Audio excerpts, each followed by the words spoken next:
For 2,000 years, the world believed a simple truth. When Cleopatra died, the Romans took everything. 3 centuries of Egyptian wealth, plundered by Octavian's legions and paraded through Rome. The treasure was gone. The story was over. But some secrets are just too good to stay buried forever. My journey began not in the desert sands, but in the quiet vaults of the Vatican's secret archives. I was studying ancient manuscripts when a librarian slid a dusty box my way. "The notes in the margin might interest you," he said. Inside was a copy of Plutarch's Life of Antony. The text was ordinary, but the margins were filled with a chaotic mix of Greek letters, Egyptian hieroglyphs, and strange symbols. Scholars had dismissed it as doodles, but it felt like something more.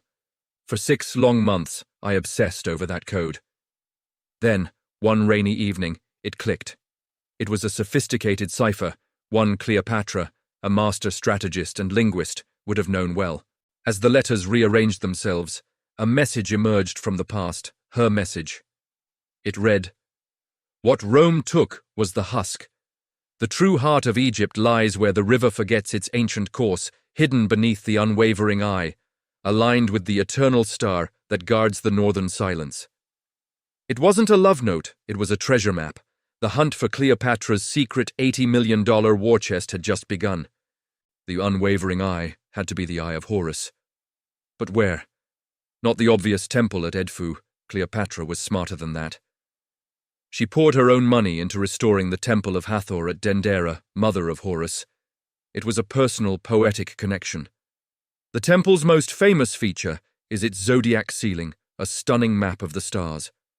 The message mentioned an eternal star that guards the northern silence. That could only be Polaris, the North Star.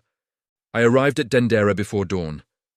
Standing in the Great Hall, directly beneath the zodiac, I watched as the sunrise triggered an ancient architectural marvel. A single shaft of light pierced the darkness, moving like a golden finger across the stone sky. At the precise moment of sunrise, it landed on the constellation Ursa Minor, then traced a line down to a specific spot on the temple floor.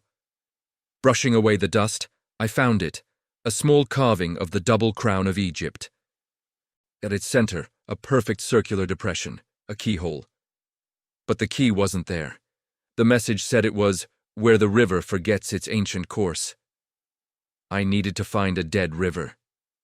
Using historical maps and modern satellite data, I drew a line due north from the Dendera temple. 5 miles out, it intersected the faint scar of a paleochannel, a fossilized riverbed that dried up around Cleopatra's time.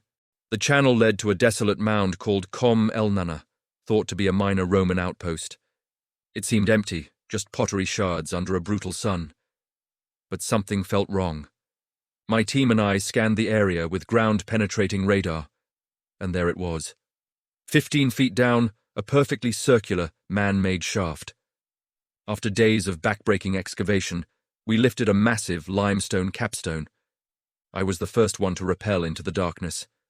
The shaft opened into a small, untouched chamber. In the center, on a simple pedestal, sat a single object. A solid bronze ankh nearly 2 feet tall. It was heavy, beautiful, and its loop was not just a symbol, but a complex, 3-dimensional mechanism. This wasn't a religious artifact. It was a masterfully crafted skeleton key.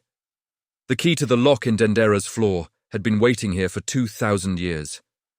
Back at Dendera, my hands trembled as I fitted the ankh into the keyhole. It slid in with a soft, metallic sigh. I turned it. A deep, subterranean groan vibrated through the floor. A huge section of the wall, which I thought was solid rock, slid sideways, revealing a dark staircase leading down into the earth.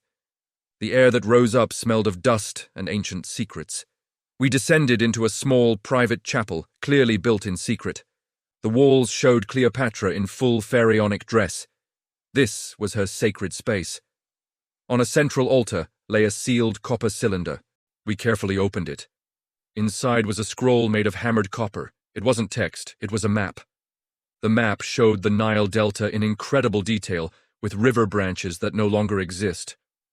One symbol stood out, the ram of Mendes, a sacred animal from an ancient city. A note in Demotic script read, Beneath the ram's vigilant gaze, where the life-giving waters embrace the enduring land, only in the season of inundation will the path be revealed. The coordinates were in ancient Egyptian river miles. The final clue was seasonal. We had to go there during the Nile's annual flood. Months later, we stood at the edge of the Mendes archaeological site. The entire area was a shallow lake, the ruins of the great temple of the ram submerged beneath murky water. The ram's vigilant gaze had to be in alignment within that sunken temple. Using a boat with sub-bottom sonar, we scanned the lake bed for days. Just as we were losing hope, the screen lit up. 30 feet below the mud and silt was a rectangular, vault-like structure. Next to it, a vertical shaft. We built a cofferdam, pumping out tons of water. As the mud receded, it revealed a small shrine. Its door was sealed with a clay stamp bearing a perfectly preserved cartouche, Cleopatra. With Egyptian officials watching, I broke the 2,000-year-old seal. The door opened into a debris-filled shaft plunging straight down. We cleared it, anticipation hanging heavy in the air. Finally, I rappelled down into the darkness, my headlamp cutting through the gloom. My feet touched solid ground. I swung my light around and the chamber exploded with a soft, warm glow. It was the glow of gold. The walls were lined with shelves, holding rows upon rows of gold bars, each stamped with the royal Ptolemaic seal. In the center of the room, treasure chests had spilled their contents onto the floor. A river of gold coins bearing the faces of Cleopatra's ancestors and her own. Solid gold statues of Isis, Osiris, and Horus stood guard. But against the far wall was the centerpiece, her state treasury. 10 massive stone platforms held enormous gold talent bars, each weighing about 60 pounds. This wasn't ceremonial wealth. This was a war chest, meant to buy armies and secure a future for Egypt, a future that never came. Working with the Egyptian authorities, every single piece was documented and carefully removed. The final valuation was staggering. The coins alone were worth over $35 million. The gold bars, another $30 million. The priceless statues and artifacts were insured for $15 million. The total value of Cleopatra's lost reserve came to over $80 million. My reward wasn't gold. It was the chance to rewrite history. Cleopatra didn't surrender her kingdom's wealth. In her final desperate days, she engineered one last, brilliant act of defiance. She wove a puzzle of astronomy, geology, and theology to hide the very soul of Egypt from her enemies. The treasure now rests in the Grand Egyptian Museum, but its discovery tells a new story.